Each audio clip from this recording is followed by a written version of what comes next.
Well, good afternoon, everyone. Thank you, Leah. Appreciate everyone taking time to join us. Please feel free to continue to grab some lunch along the way. My name is Arnold Weinfeld. I'm Interim Director of the Institute for Public Policy and Social Research. And once again, very pleased to have everyone here today. As you know, these IPPSR luncheon forums have been ongoing for more than 26 years now on a variety of topics. And we think we've got one of great importance today with a number of people that are going to impart their knowledge and expertise to you on and give their perspective on aging population from a number of different angles. Before I turn it over to our program director, Anne-Marie Schneider, I just want to take a moment to thank the IPPSR staff that once again has helped to put this together. Folks like Anne-Marie herself, of course, and Cindy Kyle, as well as our student fellows such as Leah and Hannah, and the young woman you met coming in at registration, Millie Sheriff. Thank you very much for your assistance. And I'd be remiss if I didn't remind you all that coming up here in a few weeks is our annual dinner and breakfast for our Michigan Political Leadership Program. This year we'll be at the Suburban Showcase in Novi for the dinner on March the 7th, and the breakfast in Grand Rapids the following morning on March the 8th. So if you want to learn more about our MPLP program and the long-standing tradition we have of folks in that program then running for public office, both at the local and state level, I believe we've got some information on the back table. And with that, I'll turn it over to Anne-Marie, our program director. Thank you.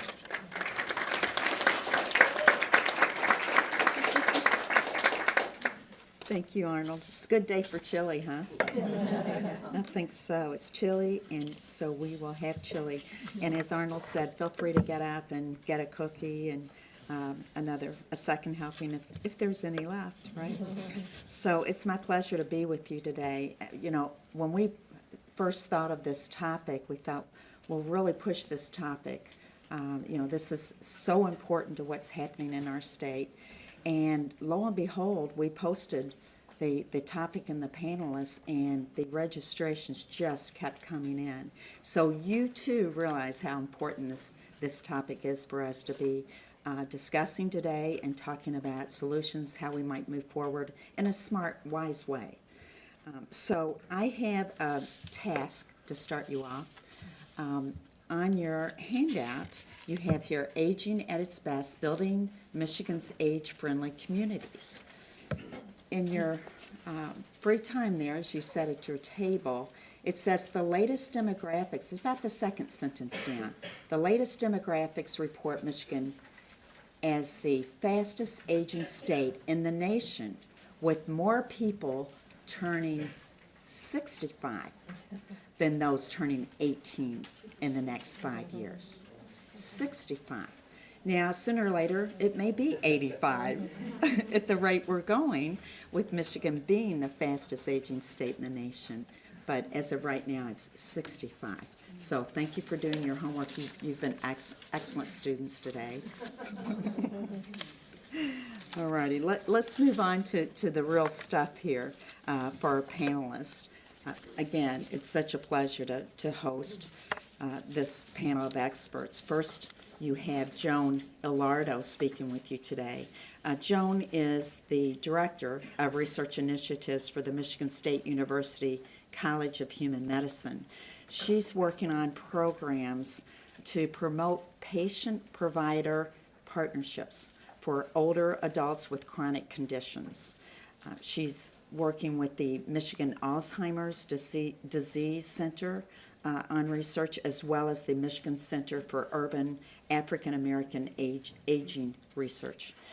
She serves on the Michigan Commission on Services to the Aging and oversees Michigan's aging services to the network. So it's a real treat to have you with us, Joan. Thank you. We started with Joan and things kicked off from there. She's going to be specifically addressing aging in Michigan as compared to other states, and speaking about aging in regard to aging in place and the good quality of life that we need to be looking for among that population.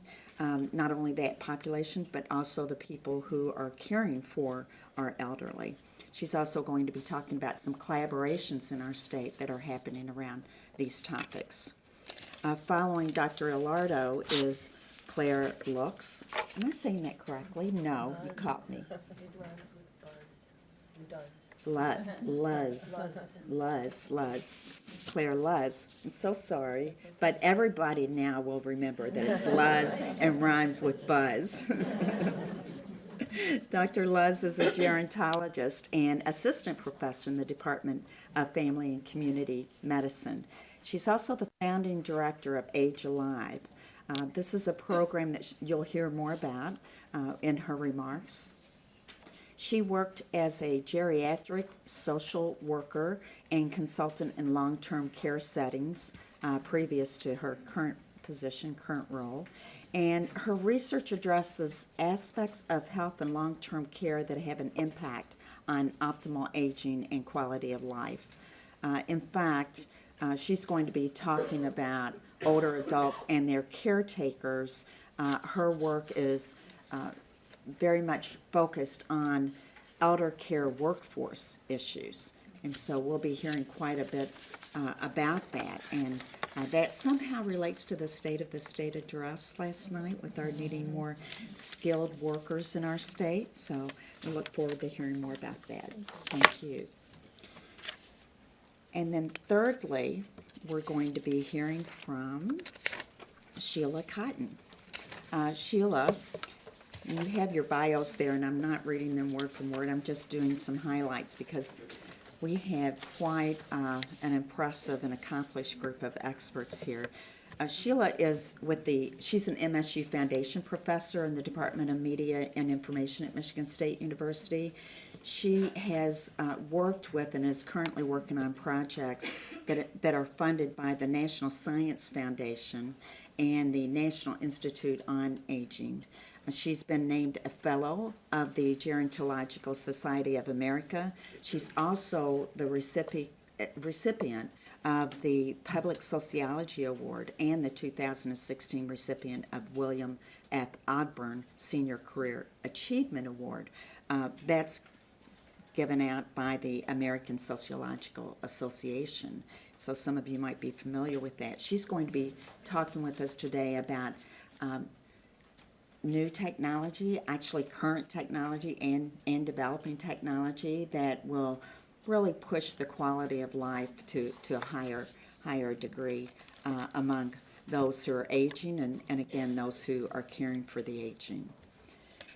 We also have Paula Cunningham with us. I think Paula is a familiar face to many of you. She's the state director for ARP, the American Association for Retired Persons in Michigan. So she's the state director, and already, I'm just astounded by this number, there are 1.4 million members in that association, and it's growing. As you heard earlier, it's growing. It accommodates all people 50 plus with their services. Before joining ARP, we'll hear a little bit more about ARP, but before serving in her current position, Ms. Cunningham was the CEO of the Capital National Bank. And she's a woman of many firsts, which we appreciate. We need good leadership moving us into these different positions. She was the first African-American woman in the country to be the president of a majority-owned bank. She's also the first woman to serve as president of Lansing Community College. Lansing Community College is one of the largest, actually it's the state's third largest community college in the state. She serves on numerous community boards. I believe you're our first Michigan's Women's Hall of Fame speaker to join us today, or during our forum. well-deserved. And so we look forward to hearing from you. A building in our community bears your name, right, with that, and thanks to the Lansing Community College, they've done that. So I think that's wonderful, and it's really memorialized all that you've done for this community. Thank you. All right. So I think we're ready to kick it off. Dr. Alardo? While we're waiting for the slides, I'd like to let Paula know that I might have been the first and only person who had a preschooler and an AARP card. Adopted children in my 40s, and so you get mailings when you turn 50, and I just had to join so I'd be able to say that. So here we are. As the lead off here, I'm going to set the stage for my colleagues and talk about some high-level things that are happening in Michigan. So Michigan's older adults, who they are, what they do, and what they could use. And you will notice that I will refer to older adults as we, because I am proud to point out that I am in that 65 plus age cohort. So as you start thinking about older adults, I want you to remember that as we're talking. And I'm pushing the button. Do I need to put it probably toward not the screen, right? It might not be on, actually. Oh, let's turn it on. So while we're doing that, Should be on for you. okay, how many of you are familiar with longevity economy? Is that a concept you've heard? A few of you, okay. So I'm glad we're going to talk about it because as policymakers, this is an extremely important thing for you to know about and to understand. And Dr. Luz and I put together a resource sheet that you have and will be online. So online's better because you can just click on the links. But we give you a lot of information about the various things we'll be talking about. So the longevity economy puts a frame on older adults that I think we all need to be conscious of. And Marie mentioned that we are an incredibly fast-growing, aging state. Now, what does that mean to you? Do you want to ship those people off to Florida? No, you don't. And I'm going to give you some reasons why you want to do everything you can to maintain people in the older generations here in Michigan. So first of all, let's think about the three major roles of older adults in the longevity economy. We are producers. As you've heard, I am still gainfully employed, and I am in the cohort you normally think of as retired people. We're also very, very active volunteers, and I'm looking around here and I see Gloria over here, who's an incredibly active volunteer in Delta Township, correct? And doing some great things out there with groups of seniors. We have people who are caregivers for children. How many of you know someone who's a grandparent taking care of grandchildren? Just at least half of the hands went up. So maybe not, not fostering or whatever, but they provide some child care, respite care for the parents so they can go out on a date or go away for a weekend. Older adults. Older adults are also people who do a lot of care for each other. Could be for a spouse, a sibling, neighbor, people who are in parish kind of ministries, but really working, again, to help people in their own age cohort. We are consumers, consumers of goods and services.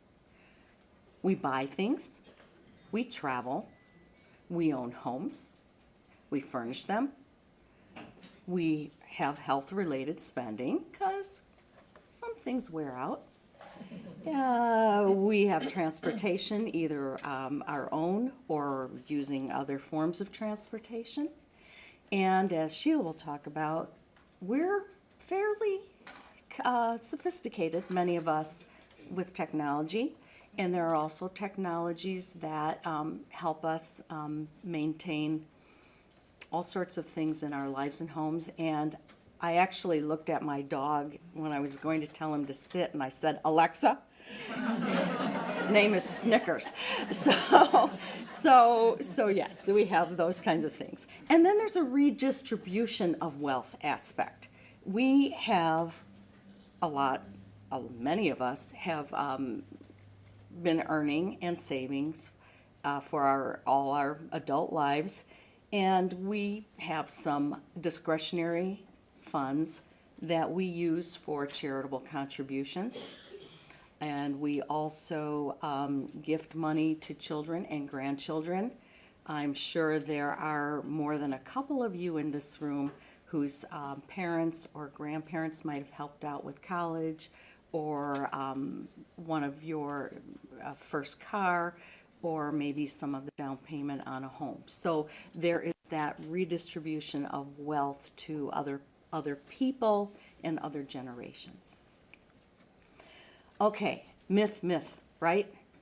I hope you're looking at me. I really hope you're looking at me and not thinking that, oh my gosh, I hope she doesn't fall, or which I have done. But there's a wonderful graphic and a frame in the longevity report that was in the first slide, to look at different groups of older adults. And these are so important. And the thing I really want to point out to you is that these are based on an individual's capacity and not their age group. So you don't see, 65 to 69 in the first group and 70 to 74 in the second.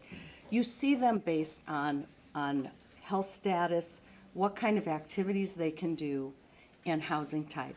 And I'm going to spend a little time going through this just so you get an idea of, again, the different stages that older adults can go to, and how those of us working in the field are trying to keep people in that first and second and maybe the third phase, and have fewer and shorter periods of time in those fourth and fifth stage phases. So we have the go-go. Now I would say I'm probably pretty much a go-go. I have few limitations. I'm wearing these big thick glasses, but I've had glasses since kindergarten, so don't judge me on that one. I live in a house. I drive a car. I pay my bills. I invest my money. I go to work every day, and I help other people. So I'm a go-go, right? Now, I don't have to be employed to be a go-go. I'd say Gloria over here. I'm sorry. Do you mind if I use you as an example? You're such a good one. Definitely a go-go. And you're retired, yes? Are you retired? Yes. Okay. You would never know it from your schedule, I bet. Okay. So there's a lot of folks in here. I remember being a member of a church and one of the ministers saying, I love being in Michigan because people retire younger here and they're so active and they can do so many things. So think in those terms, policy people, okay? Then we have the go slow. Well, some things happen, and you do slow down a little bit, maybe walking, not so far, not so fast, a little more careful on the ice. We should all be careful on the ice. Some kind of vision impairment. You'll hear older folks sometimes say, I'm not comfortable driving at night. Could I ride along with you? Always offer a ride if you're going somewhere. It's always a nice thing, and it's fun too, and social. We have the slow go, which you might need some assistance with what's called instrumental activities of daily living. So that might be some more complicated tasks like coordinating a whole bunch of doctor's visits and care, doing taxes, some of those kinds of things, or paying bills. And you see the housing types. When we say congregate, it could mean anything from a place that's a senior housing establishment with apartments to assisted living, but probably in the slow go, there might be some folks who've decided that cooking is just not what they want to be doing every night. Well, I've decided that a long time ago. But just kind of, not wanting to do the full array of things that someone in their 30s or 40s might be doing. The slow, you see that we've changed our health status now to fair. And so with some of that, there can be some, critical limitations on those instrumental activities of daily living. Coordinating care for someone whose health status is fair might be fairly complicated. Financial, the care of the facility if they're still living in a freestanding house. So they might want to be thinking about different places to live again, and some of that is based on where they live geographically as well as financial limitations. And then finally, the no-go, you see that's poor health, and I think, Claire, you're going to be talking a lot about those last couple groups. Yes, so she'll go into more of that. But some pretty intensive need for assistance. Now, some places I changed the table in this a little bit because I added the home-based long-term care. In Michigan, we have a very robust network of home and community-based waiver programs. Are you familiar with My Choice? You're not. Well, we've got some folks here who can help talk to you about that afterwards. But My Choice is a Medicaid waiver, Medicaid, Medicare, dual eligibles who can have, who would normally have had the medical and restrictions that would have put them in a nursing home, but we can actually provide those services wrapped around in the home in Michigan, and I think you will be talking a bit about that as well. So that gives you a picture of who we are and what we need at various phases of our life. I'm going to go through these fast because you'll have access to the slides, but I'm putting up things like, here we're working, okay? So you see that we have a very stable cohort of older adults who are working, the 60 to 64-year-olds, about half, and people in my age cohort, the 65 to 74s, about 20% or so of us are still employed. And then even, I love the 75 plus. So there are still folks who, especially in the academy, right? A lot of academics tend to work longer. And so 5% of people 75 and over. Now, some of this is because you want to, and some of this is because you need to. Then I also, though, my table got kind of funky here, but want to point out on the second table that the poverty level of people 65 and over is lower than the general population. And again, we're talking about wanting to keep older adults in Michigan. Oh boy, I'm going way too slow.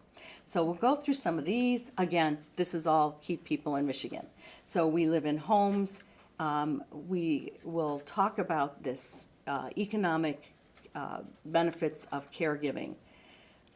There are this is in millions of dollars, so billions of dollars of care by informal unpaid caregivers, mostly for the older adults and for people with dementia. I want to point out how low the wage is, and Claire will be talking about that. But I also want to point out here, as you look at things like the Medicaid work requirements, that you want to be very careful for unintended consequences, like making someone choose between getting their health care through Medicaid and doing unpaid care for someone in their home. So as we look about things, make sure that you are keeping those things in mind. We have a two-prong approach to optimal aging in Michigan. One is to keep people healthy and have access to good care, to have purpose and meaning in their lives. And the other is to provide supports and services to keep them in the least restrictive environment that they can possibly live in.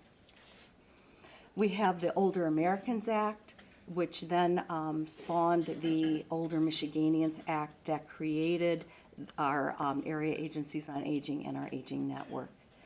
The in which I have the privilege of sitting on is 15 members appointed by the governor, and we have identified 4 key legislative priorities. One is transportation, another is direct care workforce, the third is elder abuse and exploitation, and the final one is making sure that there are adequate resources for us to provide home-delivered meals and in-home services, again, to help people remain in the least restrictive environments. The research corridor that you're familiar with, U of M, MSU, and Wayne State, works together tremendously in aging services. So we have the Alzheimer's Disease Center, the African American, and I am out of time. So anyway, thank you very much, and I will hand this over to Dr. Les.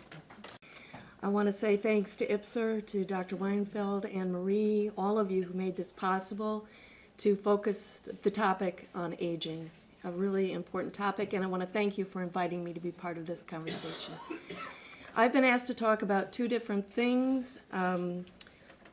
One of, the name of this forum is called Aging at its Best, Building Michigan's Age-Friendly Communities, and Paul is going to talk a little bit about age-friendly communities in a few minutes. But a key aspect of an age-friendly community is aging in place. Staying in your own home, being able to do that. And that requires a healthy direct care workforce. So I'm going to talk primarily about the direct care workforce, specifically about the extreme shortage of direct care workers that we have right now, why this shortage exists, and what we can do to fix it. And then at the end, I'll talk just 2 minutes, Leah, please, about Age Alive. I promised I would talk about Age Alive, which is a new program at MSU. So allow me to set the stage just for a minute. I'm going to ask you a couple of questions. Just think about these for a second and think about them as we talk. How many of you in this room are concerned about an aging parent or a partner? You're beginning to think about these things right now. I'm guessing that it's almost 100%. This is something that's going to affect all of you, all of us, with our own aging and aging of our loved ones. Though some of you are probably already caregivers. And those of you who are thinking about this now, have you given any thought to who's going to be providing the care? Who's going to take care of you? Who's going to take care of your partner, your parent? Is that care going to be any good? Have you thought about how you're going to pay for it? How it's going to be paid for? I'm guessing you're thinking about all of these things. One last question. How many of you would really like to grow old in your own home? I think probably 100%. You want to grow old in your own home and as happily and as independent as possible. I think that's something we all want, and this is something that all Michiganders should be able to have. So this forum is not actually just about older adults. It's, as Joan pointed out, it's not about age. The need for supports and services happens at any age. It can happen at any age. And a person's individual needs affects all of us in pretty powerful ways. Caregiving is one big way. But the long-term care system we have, or the lack of it, affects everybody. It affects our society, our economy, transportation, housing, mobility issues, the labor force. It affects the ability of businesses to actually conduct business. It affects healthcare costs, quality of care, quality of life, and the direct care worker shortage has become a priority in the health industry for reasons you'll hear in just a second. But the good news, there is good news, is that there are very hopeful signs. The last few years we've been seeing traction on this issue. It's about time, and I'm thrilled to see it happening. And there are ways for policymakers and all of us to make a difference in moving this priority forward. So we know the population is aging. Joan talked a little bit about this. I think everybody understands this, but I don't think everybody understands how rapidly it is aging. This is a quick visual for you. You can see it's a 90-degree angle. This is the line of the age 65 growth in the age 65 plus category. And Anne Marie, you weren't all that far off, because the fastest growing population within 65 plus is 85 plus, the age group of 85 plus. So you were actually right. So here are some of the reasons why it is aging so fast, why this state and the whole country is aging so fast. We have sort of a confluence of historical events taking place right now. We have the boomers that are getting older. We knew that. We knew they were born, right? We saw them coming along, right? We just didn't do a whole lot to prepare for this. But people are living longer as well, and that actually is a triumph of modern medicine and sanitation and all kinds of other reasons. But it does mean that we have a lot of people coming along here who are going to have a higher prevalence of multiple chronic conditions and really high rates of Alzheimer's disease. And these are serious issues that we need to figure out how to deal with. So, as Joan mentioned, families still do provide, I'm looking at family caregivers right now. I see a lot of familiar faces in this room. Family members do still provide the bulk of care. But there aren't as many family members able to do this now, because women are now in the workforce. It was historically women's work. Families are geographically distributed and are not nearby. There are a lot of reasons for this. So families can't handle it all. And what they do is they have to make major adjustments that do affect our economy and businesses. They leave work early. They go home late. They cut back to part-time. They quit altogether, which of course affects their long-term financial health and physical and mental and social health. And it affects our economy and industry. When family members need help, they turn to paid help. I mean, beyond friends and family and church members and all of that, they turn to paid help. And up to 80% of paid help is provided by a direct care worker, a home care worker.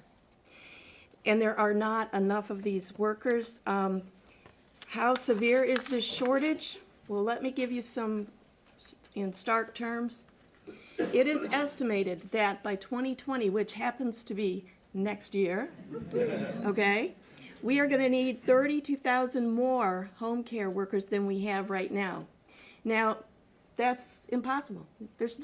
Where are we going to get 32,000 workers by next year? We're not going to do it.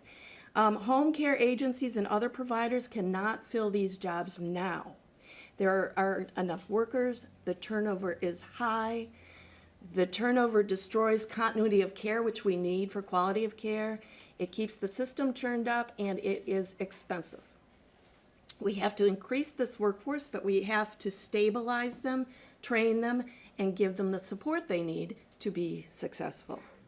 Joan listed a number of supportive services that help allow us to age at our best, right? But those services, as good as they sound, won't exist if there's no workforce. So why is this workforce so important? What do these people even do? Now, I say PCA, that's the group that I've spent a lot of my career working on, advocating for and building training programs for. The PCAs are, we have the direct care workers, it's kind of a big umbrella term. The PCAs are those most known for going into people's own homes, and they are unlicensed.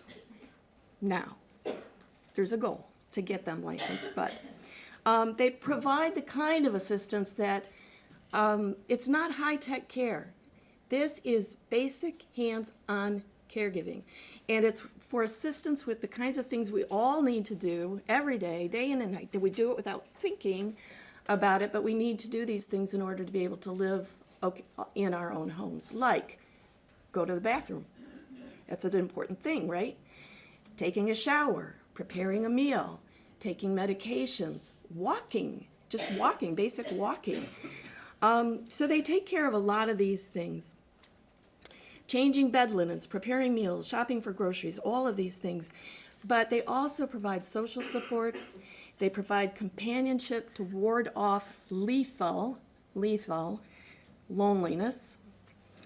And they also provide healthcare tasks, the kinds of things that you might now associate with a certified nursing assistant or a licensed home health aide. They provide all of these same kinds of tasks. They just don't get the fancy title and the pay that the others get. Not that the others get a lot. But we have to think about this as preventative care. These workers spend a ton of time with their clients. It's relationship-based. They get to know them. They get to see if there's subtle changes taking place, which means they're in a pivotal position to either come out with some really good outcomes or everything goes south. And let me just give you one quick example. If you have a person that has sort of a reddened area on their skin, and you have a trained PCA who understands what that means, and that could quickly turn into a decubitus ulcer, and if they don't do anything about it and don't tell anybody about it, it can quickly become an open sore, an open area, and it can eventually become bone deep. And you'll end up in the hospital, and this is life-threatening and very difficult to heal. So this is a pivotal position that these workers hold. Now this is a textbook list of what PCAs do, and now I'm going to just tell you about what that actually means in real life.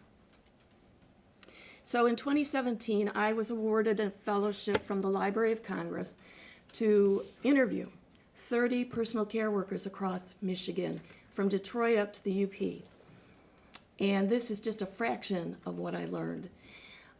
These people are now my heroes.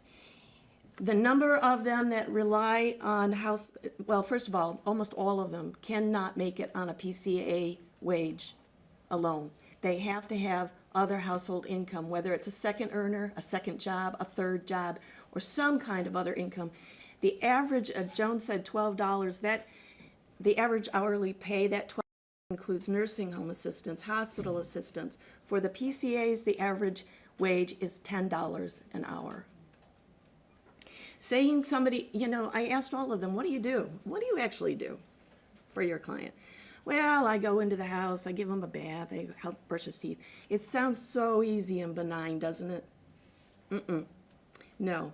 Giving somebody a bath doesn't begin to tell you that the person is twice the PCA's size, maybe has dementia, maybe is incontinent, maybe is in a wheelchair that doesn't fit in the shower stall, so they have to get into the shower with them. Meanwhile, it's slippery, and they're trying to protect the person's dignity. So it does, if you ask a PCA what they do, dig a little deeper. This requires a lot of skill.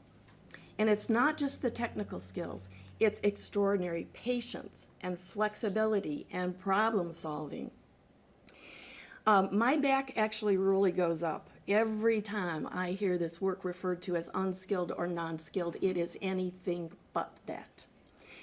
They are fearless. They go into dangerous situations. I think every one of them reported that they had at one point in time been spit at, hit, kicked, yelled at, called derogatory names, and worse. Every woman reported that she had endured sexually inappropriate behavior. You have to remember they are going into people's homes alone with no backup staff. So I am really, okay, I'm going to talk fast, sorry. I'm dumbstruck by their ability to do creative problem solving on the spot with no staff behind them. And these are life and death decisions. I asked all of them what would happen if there was no PCA in the home, and they all said universally, oh, that's easy.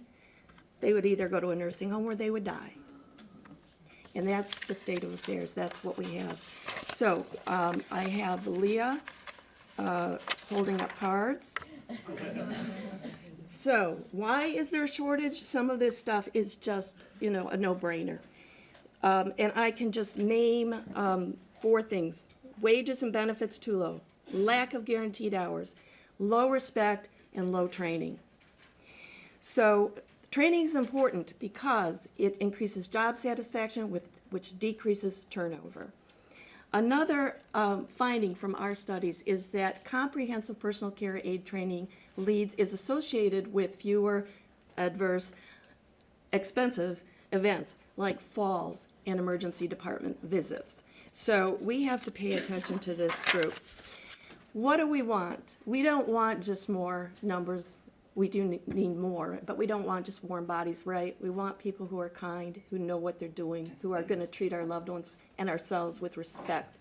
We want people who provide continuity of care. They stay on the job because they are getting support from their employer.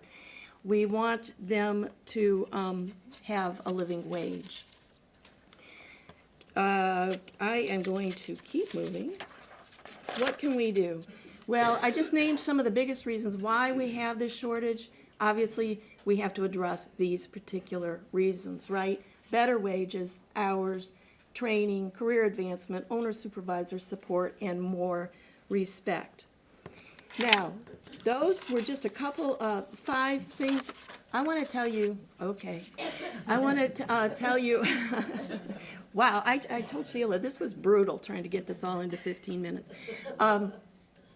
You have a handout that has these 10 recommendations on it. I actually have to say I'm kind of tired about all the studies around this issue. I don't think we need to keep studying it. We know what the problem is. We know what some of the solutions are. We need to dig in, and there's no silver bullet. We have to do all of these simultaneously. There are many reasons for it. We have to attack it from a lot of different angles. So think of it about as maybe silver buckshot. How about that? When we present this list to people, they say, of course, that sounds great. Of course we want a qualified workforce, right?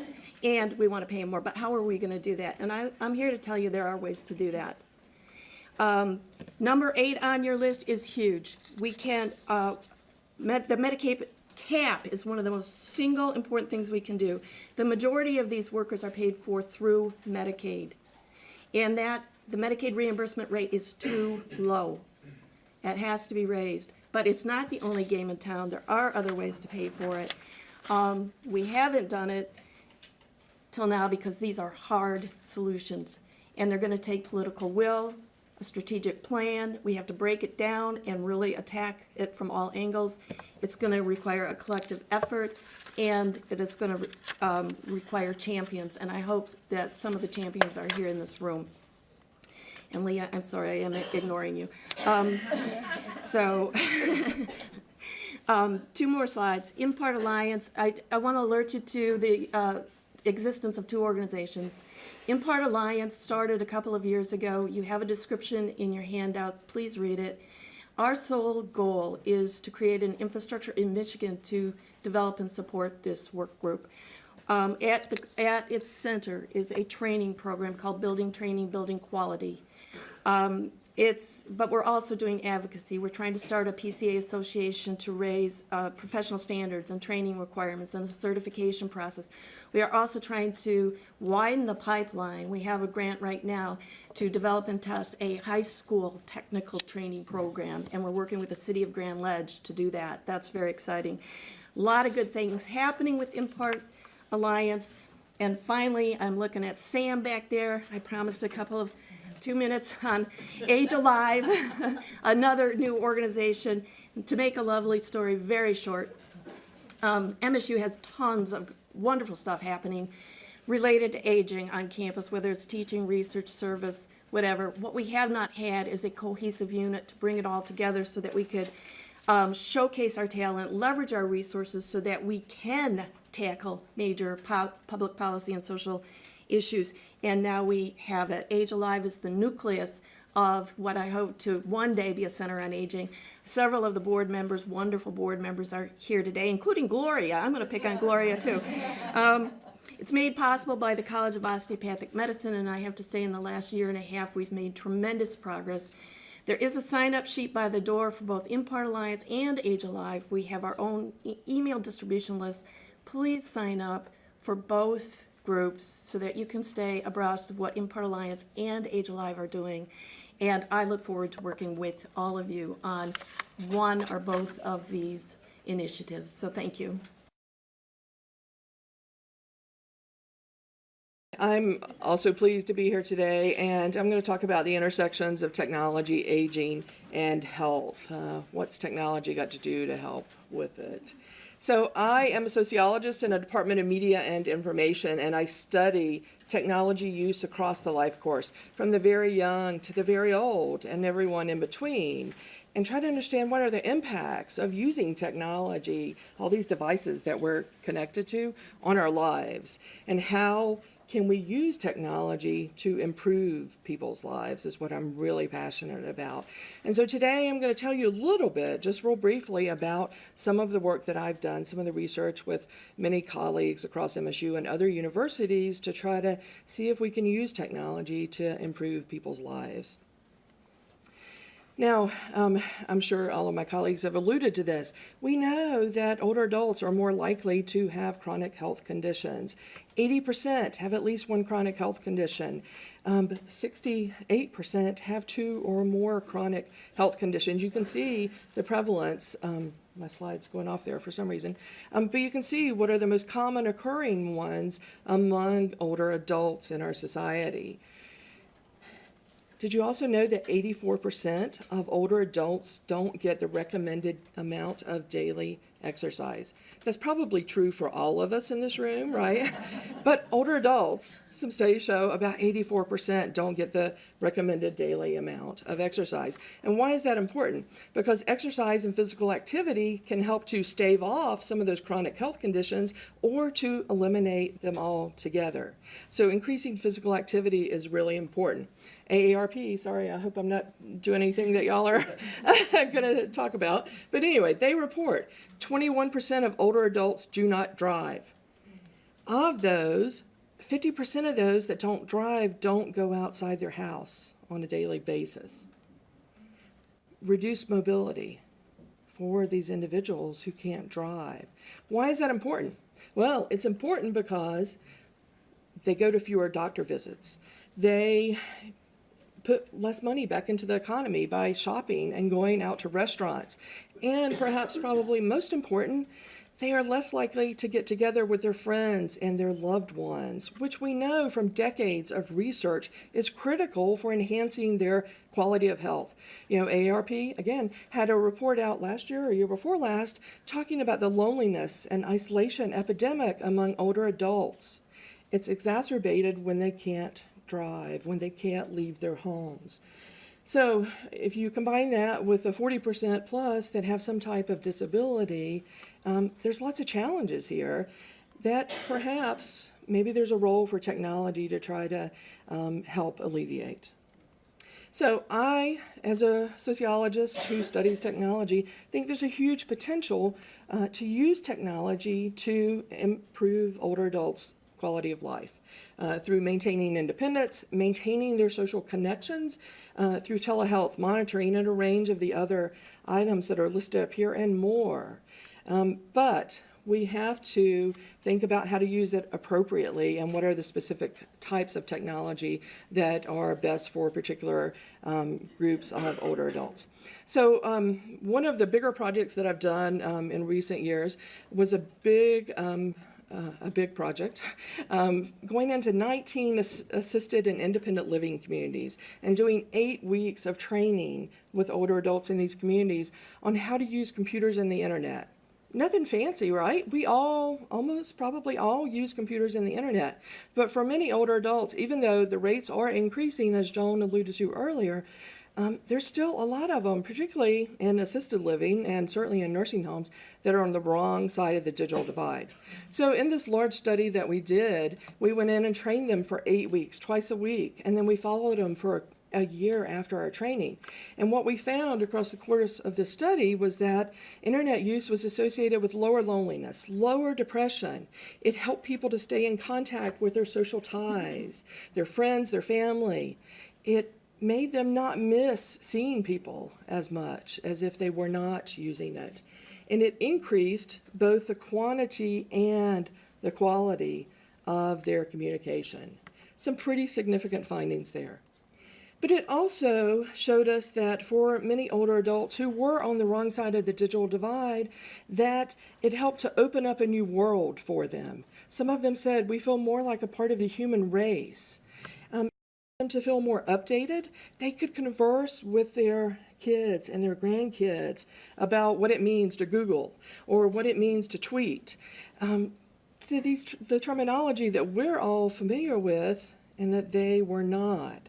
And it also helped them to overcome social and spatial barriers. So one of the things that we did is we used Google Street View to take them back to their old neighborhoods or to places that they couldn't travel to anymore. And participants said things like, thank you, I feel like I visited home today. So it's overcoming those barriers, particularly in assisted living, and then certainly in nursing homes, although we didn't study nursing homes in this study. Mobility limitations are much bigger concern than they are in independent living or in their own homes outside. This is a challenge, not being able to go places. Did you know that giving up your driving is one of the most stressful life events for older adults? Think about that. How many of you drove here today? Yeah, I'll talk about that in a minute too. Now, I'm doing some work with VR, but not with older adults right now, but it's one of the areas that I want to go into because I think that VR could potentially have even more positive impacts on helping older adults to feel like they're transcending that spatial, geographical barriers. How many people have used VR in the room? Virtual reality. Virtual reality. Thank you, Anne Marie. Sorry about that. I use my acronyms too much. Do you remember that instance when you were in the VR world and you didn't realize like you were still in this physical space? You were there. So that sense of presence, that transcending place, I think could be really beneficial for older adults. So talk to me in a year or so and we may have some results to give you from that. Okay, so moving on to tell you about a second type of technology that some of my colleagues and I have done some work with. How many of you use a Fitbit, a Garmin, use your phone to track your activities? A good number of you, right. It's becoming more and more pervasive in our society. You remember that stat earlier, right? About older adults not getting the recommended daily exercise. 150 minutes activity per week. How many people in here get that much? I don't, unfortunately, unless you can't walk into my office maybe. But so there's a lot of potential here to increase the amount of physical activity. And we wanted to see if activity trackers could help older adults to be more cognizant of their activity levels. Nationwide, less than 10% of older adults use activity trackers. And long-term use is considered 6 months or more. That's in general, not just for older adults. A lot of people buy them or they receive them as gifts and then they quit using them or they forget to charge them or they lose them.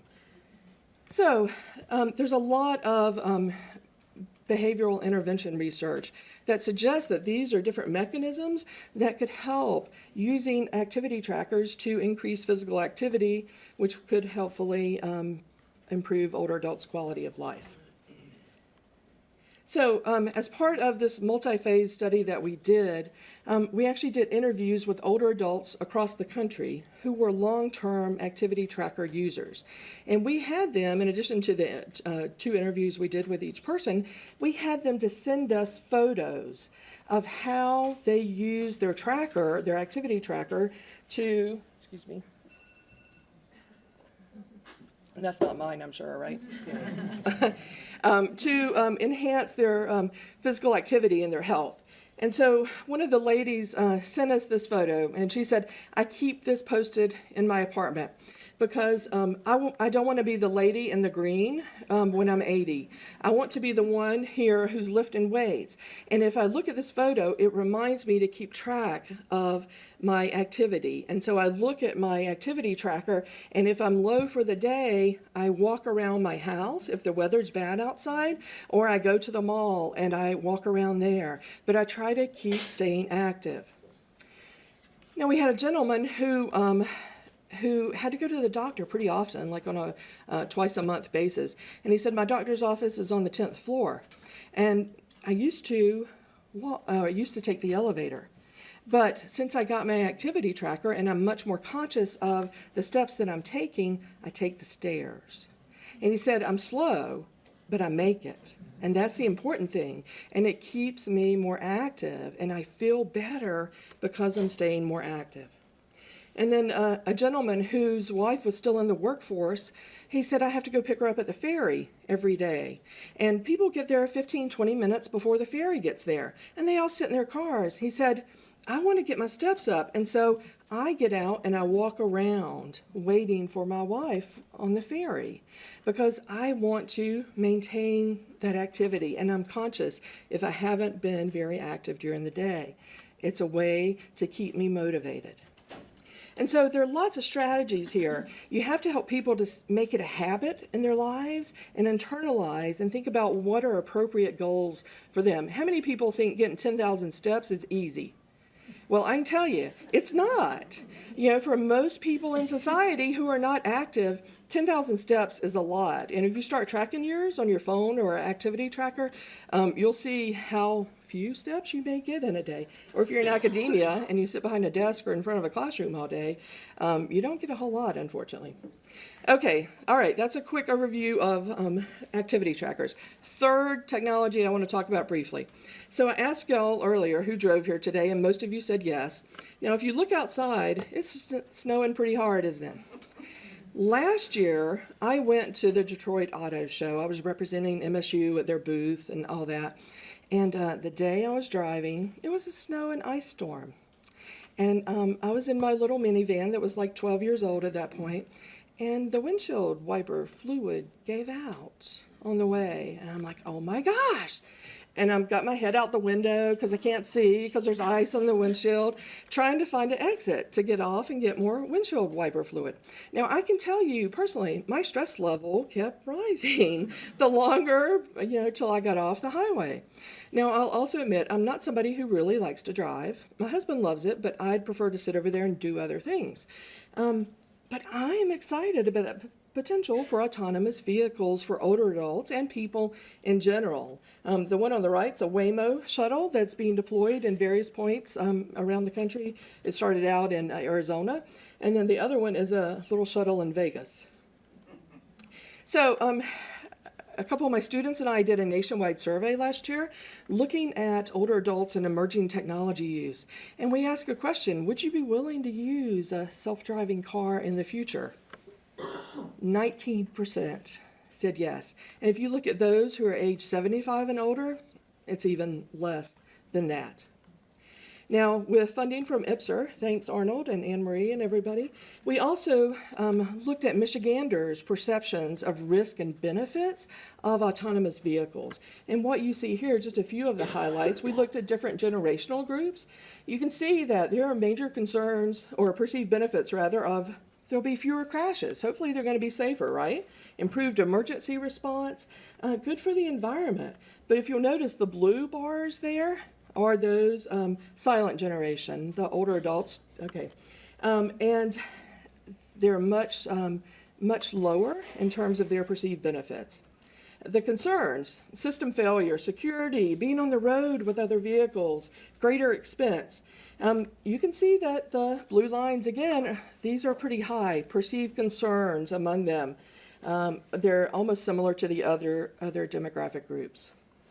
So I think there are a lot of potential benefits But we're not there yet. And some other work that we've done with the American Center for Mobility, looking at workforce impacts, our projections are that it's going to be close to a decade before we even get close to 50% penetration in autonomous vehicles in our society. But that doesn't mean that we should not be prepared. And so helping individuals across the life course to understand what are the different levels of driver assistance, what are the different levels of autonomous vehicles, and what can they do versus not do. Because if you, as I was talking with Karen from AARP earlier, you know, if you think that that little light in your little side mirror, if you don't understand what that means, that there's a vehicle in the blind spot and you don't see a car and you start going, yeah, that could be problematic. So there needs to be training, which I was excited to hear the AARP is actually doing some education related to the different levels of driver assistance that are out there. There needs to be a lot more work done in this area. So what's next? We really need to focus on aging and specific disabilities population. I'm working with an engineer and a geographer to actually do some interviews and focus groups with older adults to figure out what kind of challenges related to autonomous vehicles would be key for them and what kind of modifications, because engineers like to build things, as you know. And then really focusing on the health impacts. Potential for autonomous vehicles is key. Helping people understand, like I said, the difference between them, and then thinking about workforce impacts. You know, so in our American Center for Mobility study, one of the things we found is that, you know, truckers, the average age is around 50. And you know, a lot of the hype is that truckers are going to get hit the hardest. What's going to happen? Are they going to be able to make transitions? Are they to be reskilled, or different types of, will they become truck operators, or will they just be out of jobs? You know, a lot of challenges. So lots more work to be done. In all the work that I do, technology is only a tool. It's really about how can we improve people's health and their quality of life. So don't forget cost, access, and skills. A digital divide still exists. How many of you have iPhones? How much do they cost? Yeah. Your average older adult may have some disposable income, as Joan alluded to, but $1,000 for a phone is ridiculous. I'm just saying. And then just because you have access doesn't mean you necessarily have the skills to use them. So thinking about outreach and education to help older adults to effectively use whatever technology it is to really enhance their health and well-being. So where will it take us? Hopefully up and better, but it's going to take all of us working together on a range of different levels to continue pushing technology developers to be inclusive for all, because they're not designing for the 65 and older, they're designing for the 20-somethings in general. But if you design for all, it's going to be functional and work well for all. So thanks so much. The good news is that because of the excellent presentations that you've heard already, they've stolen most of my material. But I do really want to not only engage you, but I want to engage your mind today as well. You know, I've been blessed to have a phenomenal career. I've worked with young people, 30,000 students at college. I've watched them and spoke with them about their dreams and the ideas that they had and what they want to do with the rest of their lives. And we hope to develop curriculum and programs and experiences and internships for those young people. I left there and then I went to a bank, and some of those same young people came and said, okay, I want to now implement those dreams, but I need finances to do that. And so can you help me get a loan? Our bank primarily focused on small business development loans. We work with small businesses. And now we have the cream of the crop, as they used to say, and with AARP, so those same folks are now getting older, and they're saying, okay, what can AARP do, and what's involved with AARP, and what exactly does AARP, what are they all about? And one of the things I've been asked to talk about today is age-friendly communities, and what they are, what they mean, and the economic impact they have on the state and on communities. And I remember as a child, my father used to say to me, he said, if you're going to do something, do it well. Do it to the best of your ability, else don't do it at all. And I've taken that lesson with me throughout my entire life. If you're going to do something, you give it all you've got. And so now at AARP, I'm working with a group of people who are giving it all they've got. Not only do we want to see age-friendly communities, which there are currently 6 of them, we'll talk about that in a moment, but we want to see an age-friendly state. If it's good enough for a community, it's good enough for the entire state for all the reasons that you've just heard. People want to age in place. They want to stay in their own communities. There's economic impact attached to that. So you should all have a copy of a quiz now. If you don't, raise your hand, because there are prizes. I used to be a professor. And by the way, I am a Michigan State graduate in journalism, thank you, and then School of Industrial Relations, thank you, then I went to them, but we won't talk about that. But, so I've got all these MSU folks who help not only me, perhaps, but a lot of other folks, they're much younger than I am, to realize their dreams. And so, thank you, MSU, for all that you do for this entire state. We appreciate you. Okay, first question. You ready? Can everyone hear me okay? Yeah. I see somebody behind the wall. Don't cheat. All right? All right. Which of these livability domains are not a part of an age-friendly community?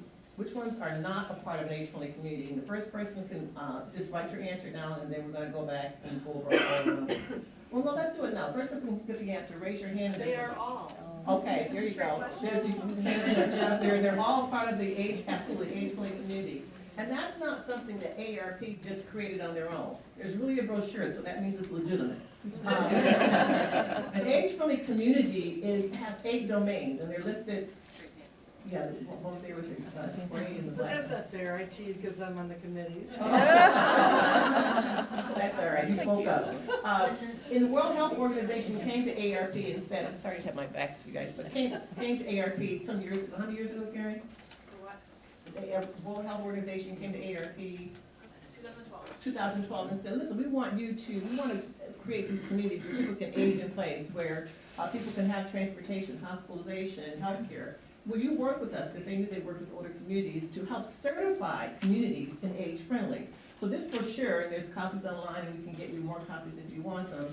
This brochure talks about those 8 domains that you have listed there on the test.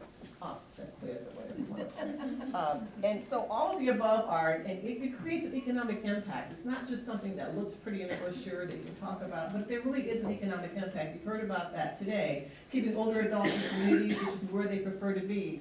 And just in the state of Michigan alone, just in the state of Michigan, it has a $209 billion impact if we can keep people, older adults, in their communities. When you start, that's according to the Oxford Economic Study.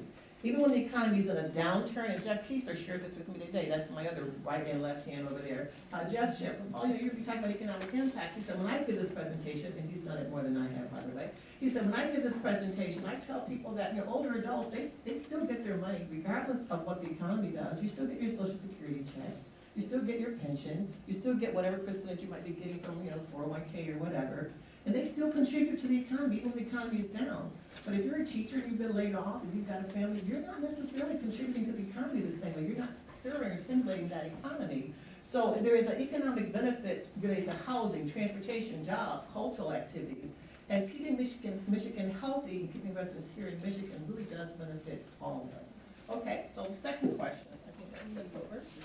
The second question is, what is, you already heard this one, you're paying attention, someone speak out. D, all right, I'm right here, Cooper Fox. D, 85 plus, the fastest growing second, there's a copy of it, I want to pass it down, okay.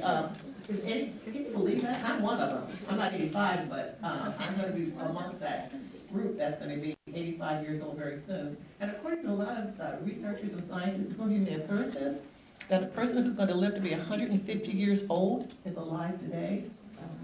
That could be you, could be me. And I'm okay with it, as long as I have my brain. All right, your right mind. Yeah, 150 years old. That just speaks to the trends and to what's happening, as stated earlier, with scientific gadgets and medicine and the activity. And you know yourself, come on now, forget about the hair coloring and forget about the eyelids and all that. You know that 65 and 70 doesn't look the same today as it did when we were kids.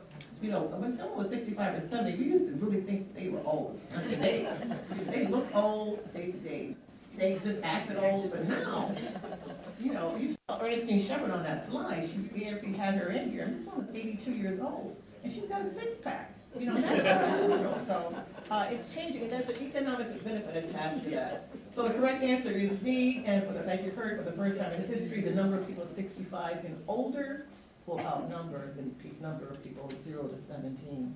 We rule. 3, an age-friendly state saves our state money. That's an easy one. That's a free answer. Anyone wants to give the applause? Okay. Anybody want to, Karen? Gift on that one. Absolutely true. There's no second guessing that. So many times And I don't know if there are any policy or legislative folks still in the room, but so many times we go to the legislature and we ask for things. We ask, and I did it in education, we ask for more money for education, we ask for more money for small business development, we ask for things. This saves money. An age-friendly state saves money. So we can go to our elected officials, we can go to our policyholders and say, we can save the state of Michigan money if you help to create an age-friendly state, a place for people to age in place and not leave to go to Arizona or to Florida or somewhere else. According to public sector consultants who were partners with us on that Disrupt Disparities report that you have on your table, 24.5% of Michigan ranks first of all 40th in the nation in terms of the dollars that go to Medicaid and long-term support services, 40th. Minnesota ranks first.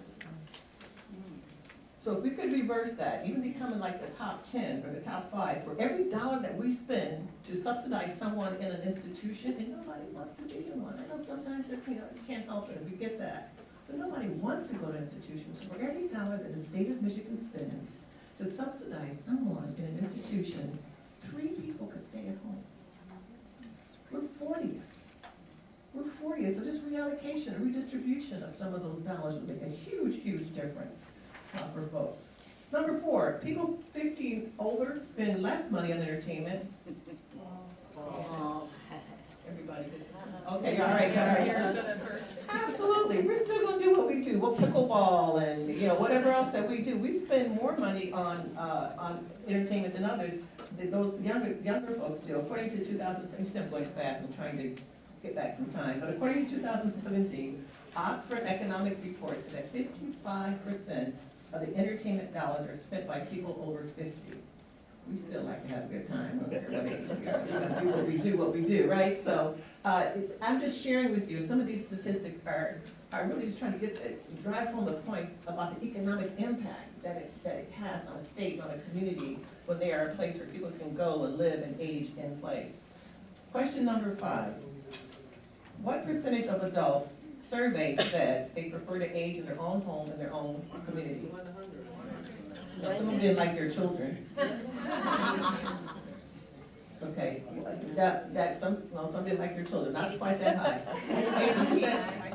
85, that's close enough. It's 88% prefer to age in place. And come on, some of you guys think, no, just get me out of here. I don't want to be with these kids or these family members. So, and some folks just don't, they think they're a burden. They don't want to be a burden on someone else. So that's why it wasn't 100%, but 88% prefer to stay in their own home. So if they can stay in their own communities, you know what happens then? So I stay in my own home, my own community. A lot of times the family members will come back to be closer to grandma or to grandpa. They'll come back because they want to be closer to home. So that stirs up more housing, it stirs more transportation, it stirs the economy of that community when they can age in place. And it's important to note that age-friendly states or communities, they're not just for adults and for older people. Young people, we're just talking with, who was I talking with? Someone, I was talking with Gloria. By the way, we're all talking about Gloria today. This would be nice to Gloria today, who happens to be an AARP volunteer, which they're over 200. But anyway, she's a superstar. I was talking to Gloria just about housing.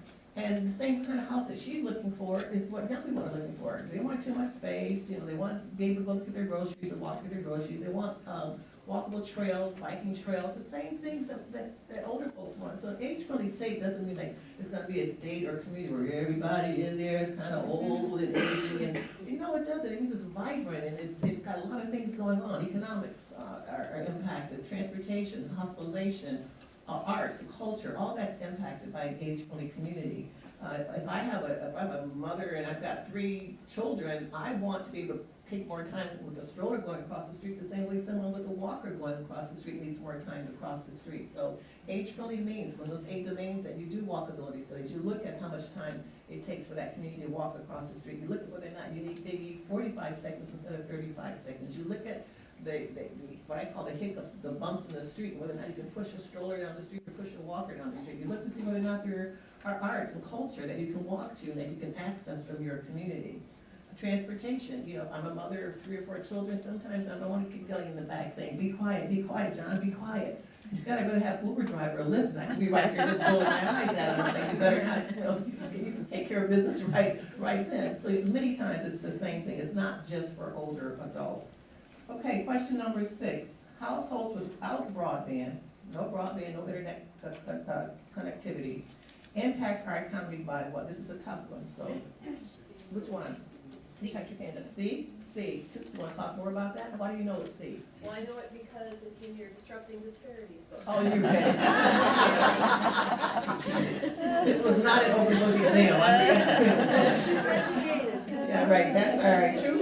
2.5 billion, can you imagine that? I mean, we take it for granted. You know, my watch is working, my little Apple Watch thing is working here, and it tells me to breathe sometimes. And I am breathing, breathe the right way, inhale, exhale. It tells you all those kinds of things, right? Technology, we need that.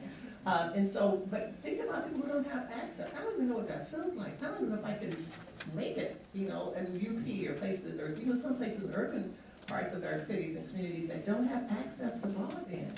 If you think when I sit on the McLaren Healthcare Board, and I'm looking at, I know it's not just McLaren, but whether it's Vero, whether it's United Healthcare, whoever, they've got apps that are great. Like, you can get your medical record online, you just go and have a blood test, you just have to wait, I wonder if my platelets, I wonder if my CBC is, you can just go on your watch, you can look at it, you go on your Apple phone, you can look at whatever your tests are now. If you don't have those access, internet, you can't look at anything. I mean, you can actually have face-to-face Skype with a doctor on your phone right now. So look at my pink eye. Do I need to come in, or can you just buy me your prescription? You don't have access. $205 billion.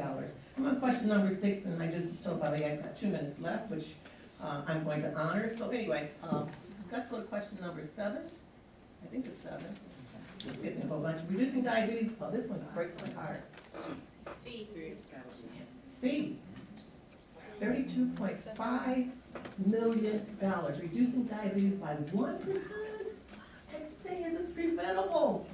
So I want to tell elected officials, I want to tell legislators, let's work on a healthier Michigan. Let's work on preventing diabetes. Let's talk to children about their choices. Let's look at what's going on in K through 12. Let's get people active and busy and moving around so that we can prevent it. And then I'll give you back $32.5 million for 1%. Reduction, and it's doable, and I could go on with the other chronic diseases, whether it's heart disease or whether it's some other diseases as well. Question number 8, for every dollar invested in biking and walking trails can return benefits of up to $750, true or false? I thought that was a tricky one. It's false. $11.80 for and only half, according to the Centers for Disease Control, only half of U.S. adults and less than 1/3 of young people get the recommended amounts of physical activity, which you heard about earlier today. And getting enough physical activity can prevent listen to this for a moment, 1 in 8 cases of breast cancer, 1 in 8 cases of colorectal cancer, 1 in 8 of type 2 diabetes, and 1 in 12 cases of heart disease. It's crazy. You know the impact of what? And one of the things that I often talk about, we talk about money, we talk about economic impact. Excuse me, there was a study done also by public sector consultants that a 1% reduction increases life years by 144,000. So you take 2,000 people, you can give them another almost 10 years of life. That's fishing and enjoying grandchildren. And okay, last, the United States spends more on healthcare than any other nation, but still ranks 27th. No one gets that one. 27th. Still ranks 27th in terms of our health care and the amount of money that we spend on health care. And the last one, you want to name the 6 cities in the state that have joined the age-friendly network. You can get everything left in the bag. I heard you say Lansing. Who hasn't gotten to get way back in the corner? Name one. Lansing's already joined Grand Rapids, East Lansing, Auburn Hills, Southfield, and Jackson, but I want the entire state, because my dad told me what you do, you ought to do it your very best. And having the entire state of Michigan be an age-friendly state would be the very best, and I can tell you how to do that later. Thank you.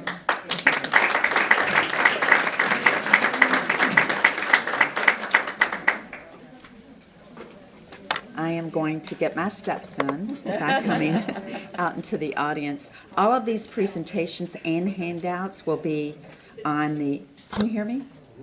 All of them will be on the website, on IPPSR's website. We're taping this, and so you'll find that in about a week to 2 weeks. We do a little bit of editing, and it's really useful to provide the link to your colleagues so that they can watch this themselves, and hopefully they'll be on their treadmill when they're watching it. Here you go. let's get some discussion going. Hi, Paul, I think this is more for you. You talked about age-friendly communities.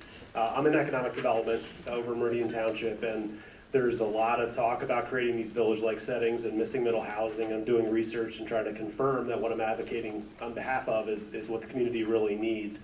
Are there any studies you can guide us to that talk about how much of that we need, and you know, is that a bubble where this massive group of people are going to go through this age, and then these are then going to become antiquated after the fact? So how do you prevent overbuilding them, and how many do we need, and where do they need to be located? Is there a good study that you can send me to? Yeah, we can send you some data. If you just leave your car with Jeff or Karen or me, you can be sure to get you some data. But keep in mind too that it's not just for older adults. Right. And so when you're building these, you're building it with more of a universal look in mind versus actually building them. Much of what Delta Township is already doing fits into the age-friendly framework. So when we talk to the state and talking to legislators, so by the way, I'm meeting with some of the governor's folks on Friday, pitching this to make Michigan age-friendly.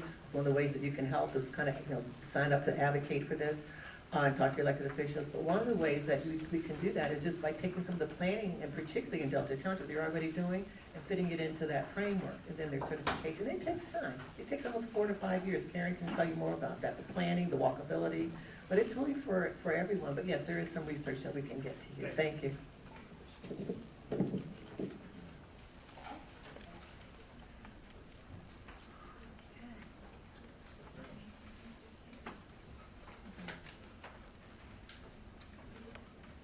Hi Paula, this one's for you again. I read somewhere that there were mini grants that were offered by AARP for age-friendly. Can you tell me how we would find that information? Absolutely. That's what I mean. I love about AARP. They put their money where their mouth is. They don't just want to tell folks to do this, but they've given over $100,000 to Michigan for communities. They have to apply. It's a nomination and a selection process. If you're doing a park or working on a river trail, or if you're working on trying to work on a brownfield and redeveloping that, there's money available. You can apply to grants that are available. You can find online. I think it's online. So it's not online. Let us know. If you're interested, let us know. Anyone who's interested, and you make application for those, and those mini grants are given out. They just give the money, and you just share with them what you're doing. Then they write a book about what happened in that particular state or city and show your project, so other cities and communities can see it.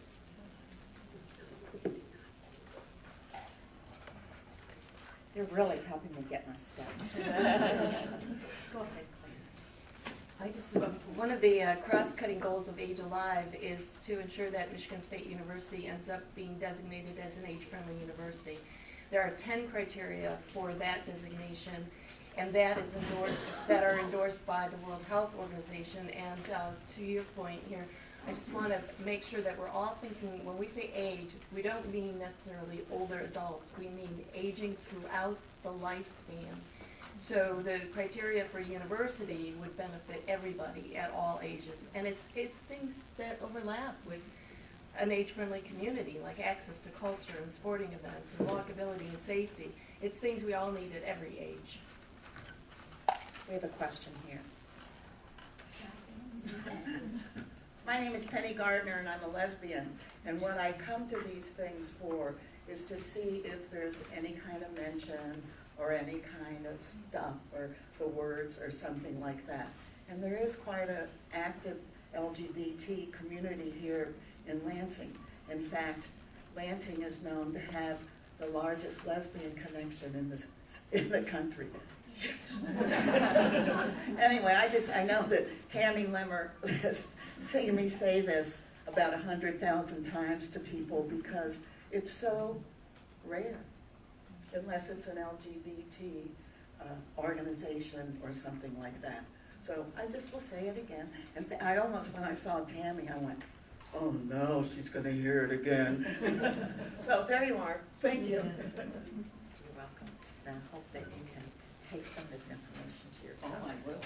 Anne Marie, can I say something real quick? Absolutely. And Ann Hughes, who's in the School of Social Work at MSU, just left, unfortunately, but does research on health. And she could probably, I don't know if you know her or not. I do.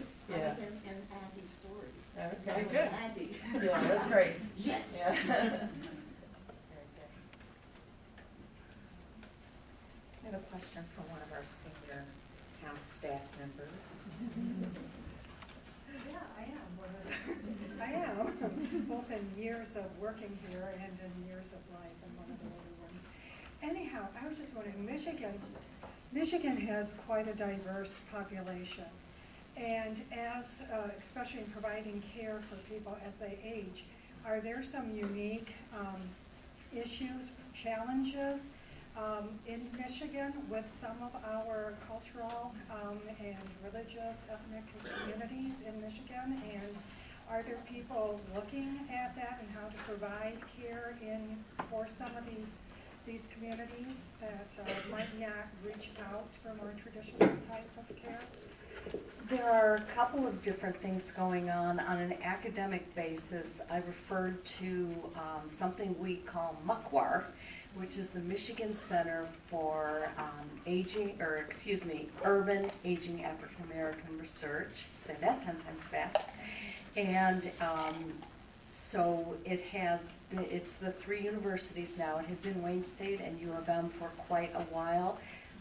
They're in the MUCWAR 5 now, and they invited MSU to join, and I'm the principal investigator for the MSU site, and we are looking at emulating a lot of the things that they did in Detroit with the Healthier Black Elders Center in Flint. So there are those kinds of things. There's a lot of research going on into different kind of minority health.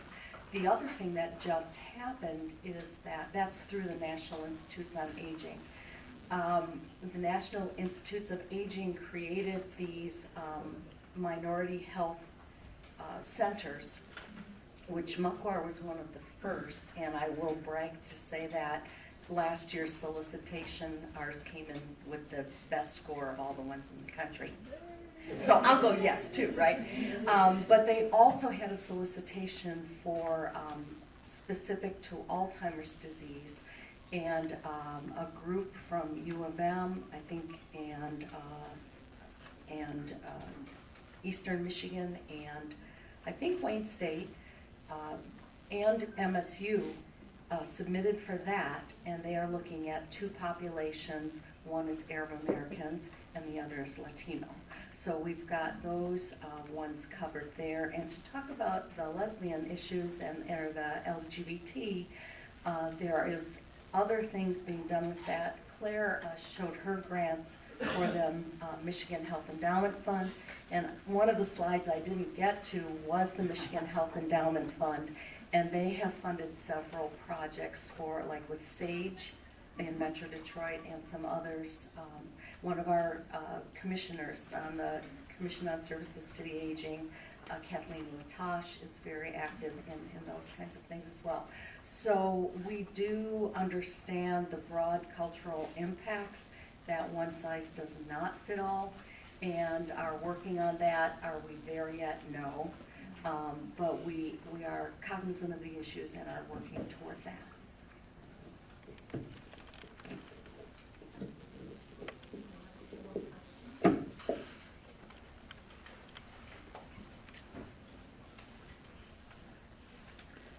Since my name was invoked, I'll take the mic. I am Tammy Limmer. I'm with the Tri-County Office on Aging, which is one of the 16 area agencies on aging that serves the state of Michigan.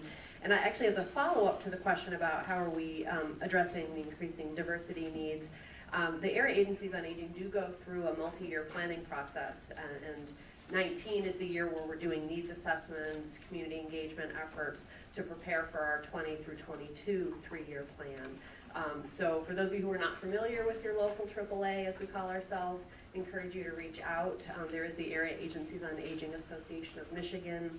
That is our sort of training / public policy umbrella organization. You can connect with any of us, and we are very, very focused on meeting the needs of not only the older adults in our communities, but their families and caregivers as well. So diversity issues are something that are very important to us. Because again, we need to make sure that we're meeting people where they're at. We come to this work with what we call a person-centered philosophy. It's not what we as the experts, quote unquote, think a person might need. It's about what does that person truly want and need to promote their quality of life and independence. in aging in place. So proud to be part of that network. A couple of my colleagues are here as well from across the state. So if anyone is interested in more information on the role of AAAs in promoting health and independence, supporting the direct care workforce, supporting our academic colleagues, happy to be a contact for you. Thank you. Thank you so much. Speaking about further information, did you have a question? Okay. Let's get to this question. I'm Robin Ayer, I'm a county commissioner in Ingham County, but I wanted to say two things. The wealth of experience that we have here today and the wealth that we have with MSU being so close, but don't underestimate what Paula and I think every one of you talked about is talk to your elected officials, whether at your local level, your county level, or here at the state level. We work here in the legislature, and it makes a difference when your elected officials hear from you, when you're from that community, when you're from their area. Don't underestimate the difference that it makes to get these things, make these things happen that these women have talked about today. Thank you so much. Because, you know, we all receive this information in different ways, but I hear policy, policy, policy. What are the messages that could impact policy and the health of our communities in general, really, and our quality of life? I'm thinking, you know, incentives for employers who offer free Fitbits. I don't think that's going to go over, but we could work on it. But there are a few things. The need for care workers is just astounding. I see that as a wonderful opportunity for our policymakers who are new to, so many of them are new to office right now. So their ears are opening to opportunities like that. So thank you for mentioning that. I think there are a number of other policy implications that we noted today, and I'm going to let our speakers have the last word on that and sort of really push their key points in our last few minutes. But I want to point out the importance of that evaluation that you have on your tables. We pay close attention to that, and we do everything within our power, I think, to get this information to you and outside of this room by, number one, recruiting the best people we know to talk about the toughest issues. Number two, posting everything to our websites. Even as we speak, I think Cindy Kyle here was posting, tweeting and whatever to people outside of this room. We have the video coverage, which we'll post in a couple of weeks. I'd mentioned earlier that you can share with people who are not here today. Maybe the weather was a little daunting too. So the house was full, so we're very pleased with that. But you can help in getting this information to other audiences. If you have ideas for that, we want to hear about them. Okay. I'm going to ask Dr. Ilardo to kick off our final remarks. Thank you. I think you all had on your tables the legislative priorities that we developed for the Commission on Services to the Aging. And I would say that that is an excellent place to start, and I think it touches on many of the things we talked about today. I will mention, since the governor mentioned it, and there seems to be bipartisan agreement, the commission holds 5 public hearings every year. And at pretty much every one, older adults come to us and talk about the burden of car insurance. And so as you think about issues, and maybe that's one that could potentially be a low-hanging fruit, but when I think about what I paid for my 20-year-old daughter, I think about how many people are not in a position to be able to do that. And people on fixed incomes, or as Claire said, the folks that work in personal care assistants, direct care workers, often have to use their own cars, yes? Yes. And so if they can't afford insurance to get there, that can be another impediment to service to people.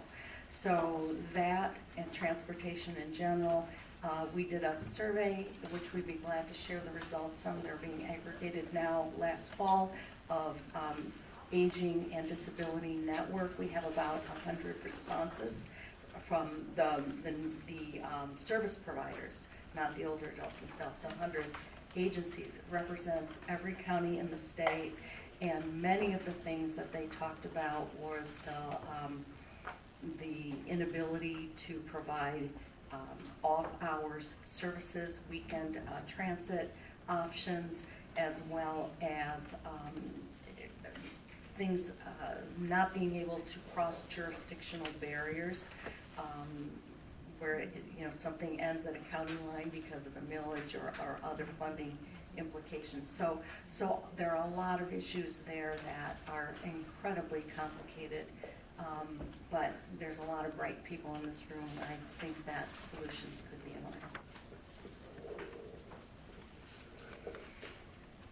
I just want to reemphasize that this is not, again, about older adults. This is about all of us. These are issues that affect all of us, and we want quality of life throughout the lifespan, right?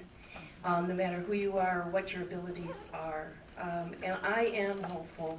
These are issues I've been working on for decades, but I am really hopeful right now. Some of the things we've been talking about for a long time are getting traction, and we do have a whole new legislature. And this stuff is going to take political will and champions.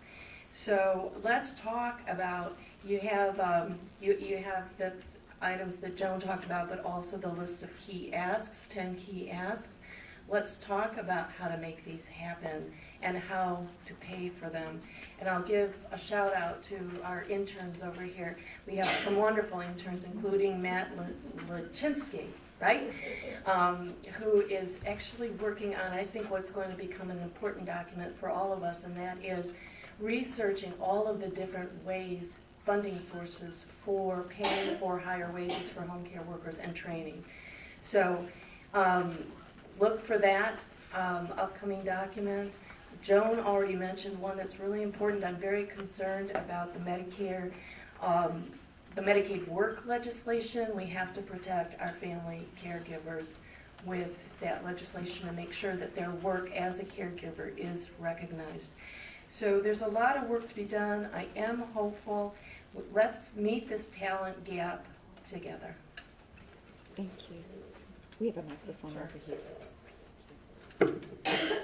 So there are new technologies being developed every single day and coming on the market, which is great because we hope they're going to get better and better over time. But oftentimes, as I said in my talk, these technologies are not designed for certain groups of people in our society. And so I think we need to do a better job of pushing the technology companies and developers to be inclusive and to think about the cost of these devices. Claire's talk resonated with me a lot. My father was disabled for many years. My mother took care of him, and there were health aides coming into the home every day.